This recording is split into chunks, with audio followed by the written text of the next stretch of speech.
কি গো, তোমার এতক্ষণে আসবার সময় হলো? কি করব বলো? বাড়ির সব কাজ কাম গুছিয়ে রান্না করে তারপর তো এদিকে আসবো। এত অজুহাত দিও না তো, একটু জোরে জোরে তো হাত চালাতে পারো নাকি? তাহলে তো আর অত সময় লাগে না। ছোটটা একটা কুঁড়ে, কাজে কোনো হাত দেয় না, সারাদিন বসে বসে খায় আর রূপ চর্চা করে। তুমি তো ছোটকে কখনো কিছু বলো না। দেখো, আমি কাকে কি বলবো কি না বলবো সেটা তুমি আমাকে শেখাতে আসবে না, ঠিক আছে?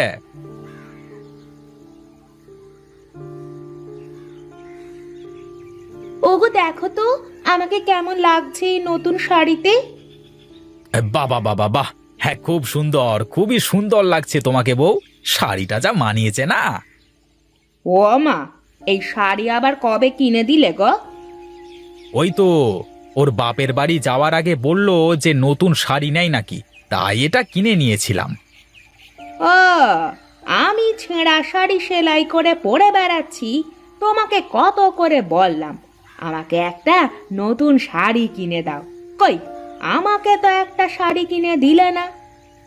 ওহ, সব সময় এত পাল্লা দাও কেন তুমি? আমার না এই সব সময় কানের কাছে এসব ঘ্যান ঘ্যান আর ভালো লাগে না। তুমি যা করছো মন দিয়ে করো দেখি।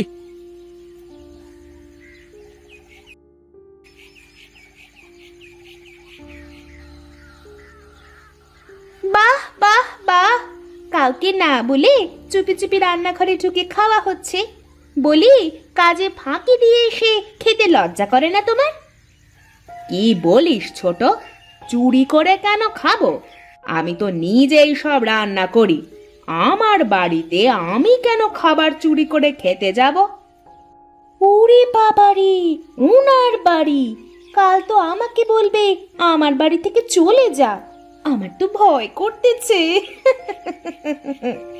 বলি, এত বড় মাছের মাথা দেখে বুঝি লোভ সামলাতে পারোনি, তাই আগে আগে খেয়ে নিচ্ছ? দেখ ছোট, তুই কিন্তু একটু বেশি বেশি বলে ফেলছিস। আমি কিন্তু মোটেও অমন না। হয়েছে হয়েছে, আমার না সব জানা হয়ে গেছে। বলি, এতই যখন ভালো হতে, তাহলে তোমাকে রেখে আবার আমাকে কেন মিনসে বিয়ে করতে যাবে? অমন কথা বলতে নেই রে, অমঙ্গল হয় যে। শোনো, আমি তোমার মতো ছোট ঘরের মেয়ে না, আর আমি ওসব কুসংস্কার মানি নে। তাড়াতাড়ি খাওয়া শেষ করে কাজ শুরু করো, উনি তোমাকে ডাকছে। তুই গিয়ে বল আমি এই তো খাওয়া শেষ করেই চলে আসবো।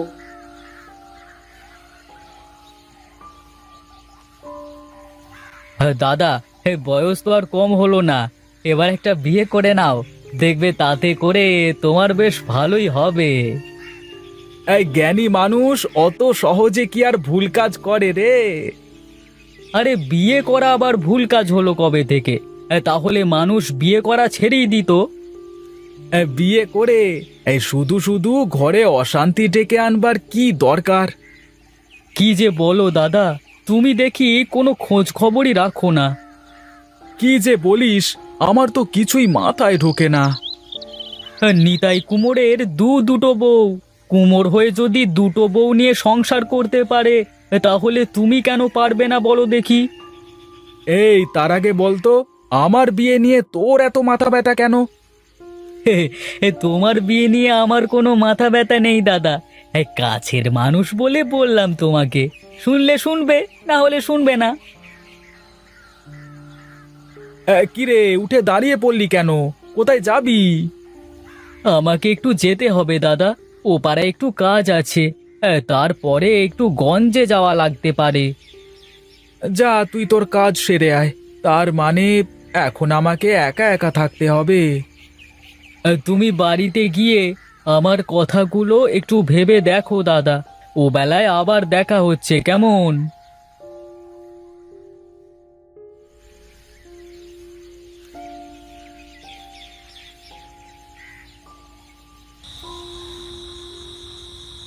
আচ্ছা, তুমি বাজারে কোনো দোকান দিতে পারো না? এভাবে গ্রামে গ্রামে ঘুরে বেড়াতে তোমার কষ্ট হয় না? কষ্ট বলে কষ্ট গো, এই গ্রাম গ্রাম ঘুরে হাঁড়ি পাতিল বিক্রি করতে গিয়ে তো আমার পায়ের নিচে ক্ষয় হয়ে যাচ্ছে। আমি বলি কি, তুমি বাজারে একটা দোকান নিয়ে নাও, তা না হলে এভাবে আর কতদিন চলবে বলো? তোমার তো শুধু বড়লোক হওয়ার স্বপ্ন। আচ্ছা বলো তো, আলাদিনের চিরাগ কিনতে পাওয়া যায় না? ধুর, আলাদিনের চেরাগ আবার কোথায় কিনতে পাওয়া যাবে? ওগুলো তো জাদুর হয়ে থাকে। বুঝলাম, কিন্তু আলাদিনের চিরাগ দিয়ে সবসময় পুরুষ দৈত্য বের হয় কেন বলতে পারো? কি হলো, তার মানে জানো না তুমি? চেরাগের ভেতর থেকে সব সময় পুরুষ দৈত্য বের হয়, কারণ পুরুষ দৈত্যরা সাজুগুজু করে না, আর মেয়ে দৈত্যরা সাজুগুজু করে দেরি করে ফেলে। তাই চেরাগ দিয়ে শুধু পুরুষ দৈত্যই বের হয়। ধুর, তা আবার হয় নাকি? আরে কেন হবে না? এই যে দেখো না, কোথাও যাওয়ার সময় হলে তোমার রেডি হতে সময় লাগে 2 ঘন্টা, আর আমার 2 মিনিট। দৈত্যরা তো ম্যাজিক জানে, ওদের আবার অত দেরি হয় নাকি? ওহ, এই তোমাকে আমি বুঝতে পারবো না।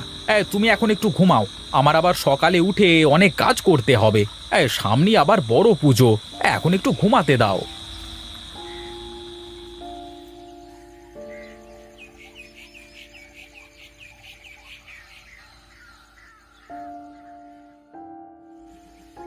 বড় বউ, আমার যে বিপদ হয়ে গেল।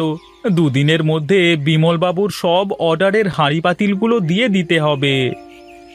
ও তুমি চিন্তা করো না, আমি ঠিক 2 দিনের মধ্যে সব বানিয়ে দেব। তুমি বিছানায় শুয়ে বিশ্রাম করো।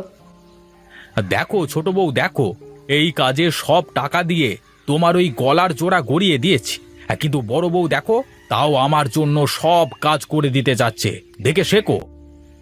ওগো, আমার সত্যি ভুল হয়েছে, আমাকে তুমি ক্ষমা করে দিও দিদি। কি বললি? তুই আমাকে দিদি বলে ডাকলি? ওরে, তুই আজ থেকে আমার ছোট বোন। এখন থেকে 2 বোন একসাথে মিলেমিশে থাকবো সব সময়। অতগুলো পাতিল, তার উপর তো কোনো কাদামাটিও নেই, কিভাবে কি করবে তুমি? আমি বলি কি, পুকুরের পানি তো শুকিয়ে গেছে প্রায়। পুকুরের মাটি কিছুটা কাটলেই নিচের থেকে নরম মাটি বের হয়ে আসবে, ওগুলো দিয়ে ভালো করে পাতিল বানানো যাবে। কিন্তু অত বড় পুকুর তুমি কিভাবে একা কাটবে? দিদি একা কেন কাটবে? আমিও কাটবো দিদির সাথে। এখন থেকে আমরা 2 বোন একসাথে সব কাজ করব। চলো দিদি, আমরা আমাদের কাজ শুরু করি।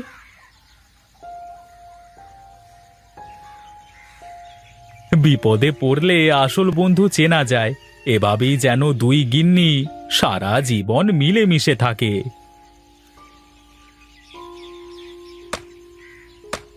ওহ, আমি আর পারছি না মনে হচ্ছে দিদি। না পারলে একটু জিরিয়ে নে ছোট, জোর করে করতে গেলে কিন্তু হাতে ফোসকা পড়ে যাবে। আমি বসে বসে আরাম করব আর তুমি কষ্ট করে কাজ করবে, তা কি হয় দিদি? আমার তো অভ্যেস আছে রে, আমার কিছুই হবে না। তুই গিয়ে একটু বসে বিশ্রাম নে। ঠিক আছে দিদি, তুমি তাহলে কাজ করো, আমি একটু বসে আসি। কি ব্যাপার, কি হলো? দেখি তো কিসের সাথে লাগলো। কি হলো দিদি, কি দেখছো ওভাবে? মনে হলো কি যেন বাঁধলো, কিন্তু কিছু তো টের পাওয়া যাচ্ছে না এটুকু দেখে। সাবধানে একটু মাটি সরিয়ে দেখতে হবে। এ তো দেখছি মেঘনা চাইতে জল দিদি। আমার এগুলো বানানোর জন্য কাদামাটি বানাচ্ছিলাম, কিন্তু কি ভাগ্য আমাদের দেখো, বানানো হাঁড়ি পাতিলি পেয়ে গেলাম। হ্যাঁ রে, এখন এগুলো সাবধানে বের করে উঠানে নিয়ে গিয়ে সাজাতে হবে, তারপর আলপনা করে বিমল বাবুর অর্ডার পূরণ করতে হবে।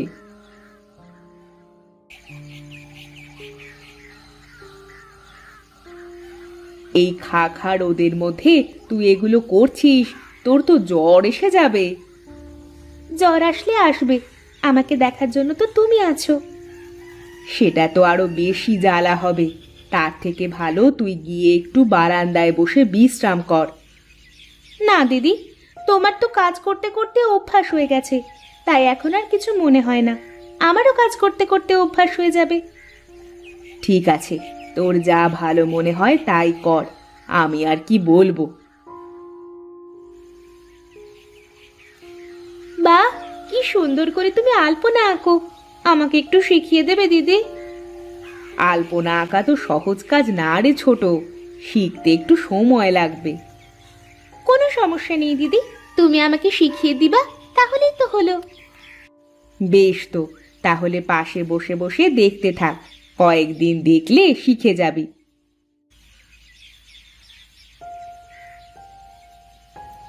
আরে বাহ বাহ বাহ বাহ বাহ, সব হাঁড়ি পাতিল একদম রেডি মনে হচ্ছে। হ্যাঁ দাদা, আপনার কথা মতো সব হাঁড়িগুলো বেশ মজবুত করে তৈরি করে তাতে রং করে দিয়েছি। তাই তো দেখতে পাচ্ছি। তাই এই নাও তোমার বাকি টাকা। পুরো 5,000 টাকা আছে কিন্তু। এবার হাঁড়িগুলো সব আমার গাড়িতে তুলে দাও দেখি।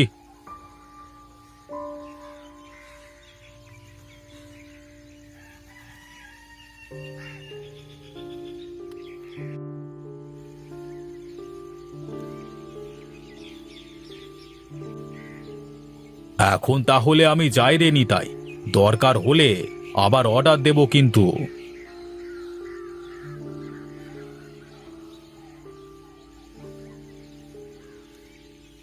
এই নাও বড় বউ, এই টাকাগুলো রাখো, এগুলো তোমার প্রাপ্য। আমার টাকা লাগবে না গো, তুমি এই টাকা দিয়ে আমাদের সংসারের পিছনে খরচ করো, তাহলেই হবে। শোনো, তুমি এখনই বাজারে গিয়ে আগে দিদির জন্য একটা সুন্দর দেখে শাড়ি কিনে আনবে। ঠিক আছে ঠিক আছে, তোমরা তাহলে ঘরে যাও, আমি বাজার থেকে একটু ঘুরে আসি। আসার সময় ভুবন কাকার থেকে আমাদের জন্য দুটো বড় সাইজের গজা নিয়ে আসবে, কতদিন ভুবন কাকার গজা খাইনে। কি হলো, আমি কি এমন বললাম যে তোরা দুজন হাসতে শুরু করলি? তুমি এই প্রথম মুখ ফুটে নিজের জন্য কিছু আনতে বললে, তাই হাসলাম।